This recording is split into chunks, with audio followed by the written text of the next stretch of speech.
নমস্কার বন্ধুরা, দেবযানীর শখের রান্নাঘরে সবাইকে অভিনন্দন জানিয়ে আজকে আবারও একটি নতুন রেসিপি নিয়ে চলে এসেছি। আজকে রেসিপি করে দেখাবো মাছ দিয়ে পটলের পুর ভরে রেসিপি করে দেখাবো। মাছের পুর বানানোর জন্য আমি এখানে দুটো বড় বড় সাইজের ভোলা মাছ নিয়ে নিয়েছি, আর নিয়ে নিয়েছি কিছু বড় সাইজের পটল।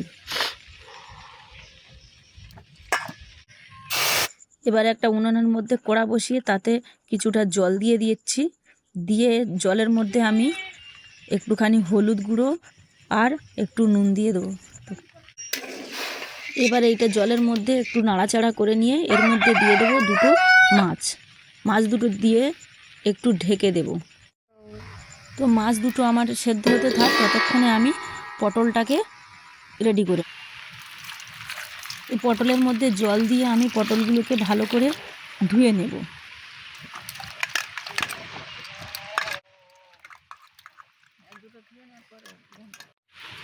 তো একটা একটা করে পটলগুলো আমি ভালো করে সব ধুয়ে নিয়েছি। এবারে পটলের আমি মুখগুলোকে কেটে নেব। আমি এখানে কিন্তু পটলগুলো ছিলে নিয়ে নিই, আপনারা চাইলে পটলগুলোর একটু করে গা চেঁচে নিতেই পারেন।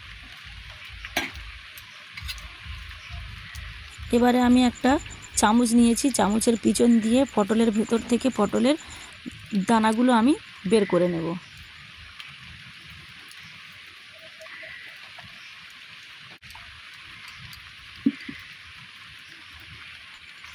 তো এভাবেই আমি সব পটলগুলোর ভেতর থেকে দানাগুলো বের করে পটলগুলোকে রেডি করে নেব।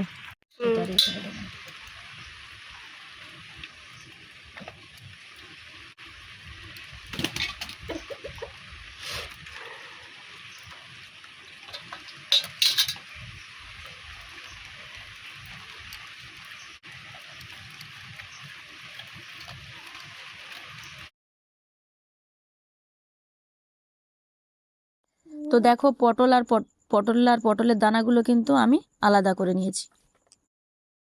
এবারে এর মধ্যে আমি নুন আর হলুদ দিয়ে পটলগুলোকে ভালো করে মেখে নেব।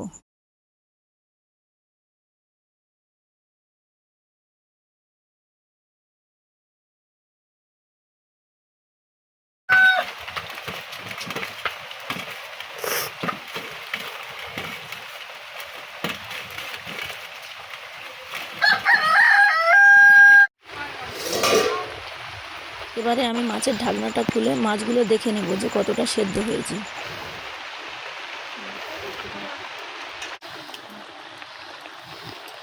তো মাছগুলো আমার সেদ্ধ হয়ে গেছে, এবারে এগুলো আমি তুলে নেব। মাছগুলো এবারে আমি একটু ঠান্ডা করে নেব। এবারে আমি কড়ার মধ্যে কিছুটা তেল দিয়ে দিয়েছি, দিয়ে এর মধ্যে আমি পটলগুলো দিয়ে দেবো, দিয়ে পটলগুলো একটু ভালো করে ভেজে নেব। তো পটলগুলো আমি যেহেতু চেঁচে নিইনি, তার জন্য পটলগুলো কিন্তু কম কম করে দিয়ে এগুলোকে খুব ভালো করে লাল লাল করে ভেজে নিতে হবে।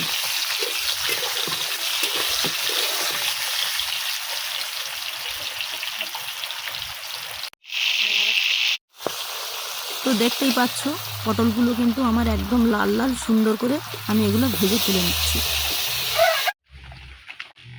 একে একে সব পটলগুলো কিন্তু আমি ভেজে তুলে নিয়েছি। এবারে মাছগুলোকে কিন্তু আমি ভালো করে ছাড়িয়ে নেব, কাঁটা থেকে মাছগুলো আলাদা করে নেব।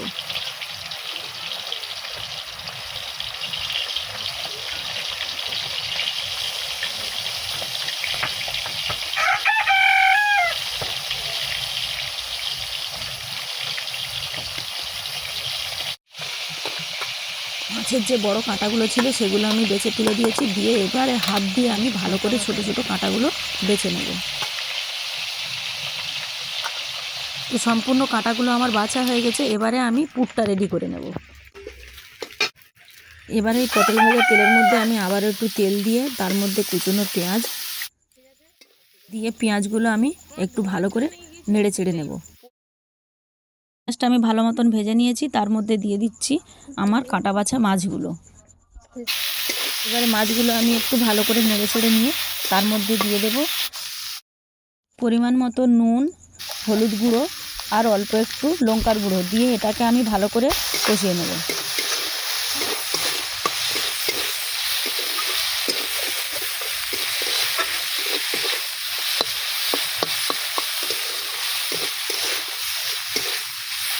দেখো এটা কিছুক্ষণ কষানোর পরে আমি এর মধ্যে যে পটলের বীজগুলো নিয়েছিলাম সেগুলো বেটে নিয়েছি, এটাও তার মধ্যে দিয়ে দেব। দিয়ে এবারে এই দুটোকে আমি একটু ভালো করে মিশিয়ে নেব। নিয়ে তার মধ্যে 1 চামচ বেসন দিয়ে দেব। বেসন দেওয়ার পরে এটাকে আমি যতক্ষণ না পুরটা রেডি হয় ততক্ষণ এটাকে আমি ভালো করে কষাতে থাকবো।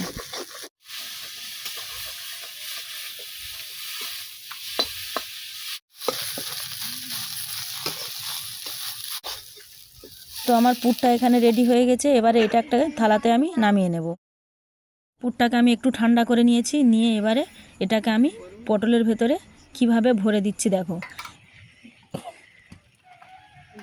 এভাবে আমি পুরগুলোকে হাতের সাহায্যে একটু দোলা পাকিয়ে পটলের ভেতরে এগুলো ঠুসে ঠুসে ভরে দেব। না হলে এগুলো যদি না ঠুসে ভরা যায় তাহলে কিন্তু এগুলো আলগা হয়ে যাবে এবং তরকারির মধ্যে এগুলো খুলে পড়ে ঘেঁটে যাবে।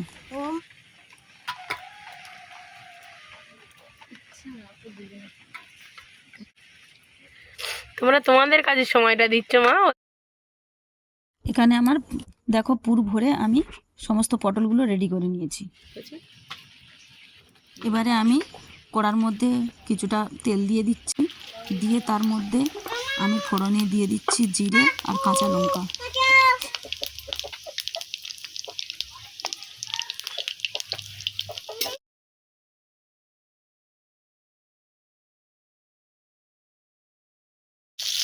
এবারে এর মধ্যে দিয়ে দেব বেটে রাখা পেঁয়াজ। পেঁয়াজ বাটাটা আমি দিয়ে কিছুক্ষণ নেড়ে চেড়ে নিয়ে তার মধ্যে দিয়ে দিচ্ছি পরিমাণ মতো নুন, হলুদ গুঁড়ো আর লঙ্কার গুঁড়ো, আর দিয়ে দিচ্ছি অল্প একটু চিনি। দিয়ে এটাকে আমি ভালো করে কষিয়ে নেব।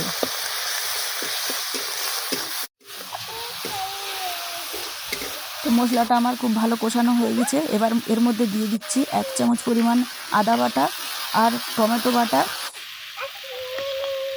আর অল্প পরিমাণে জিরে বাটা দিয়ে এগুলোকে খুব ভালো করে আমি কষিয়ে নেব। তো এটা আমার খুব ভালো করে কষানো হয়ে গেছে। এবারে এর মধ্যে আমি পরিমাণ মতো জল দিয়ে দেব।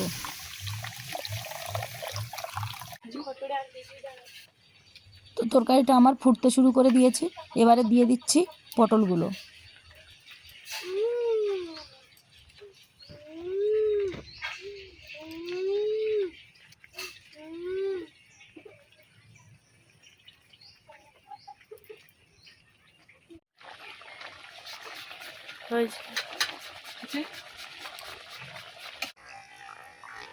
তো তরকারিটা দেখো আমার রেডি হয়ে গেছে। তরকারিটার কালারটাও কত সুন্দর হয়েছে। এবারে এটাকে আমি নামিয়ে নেব।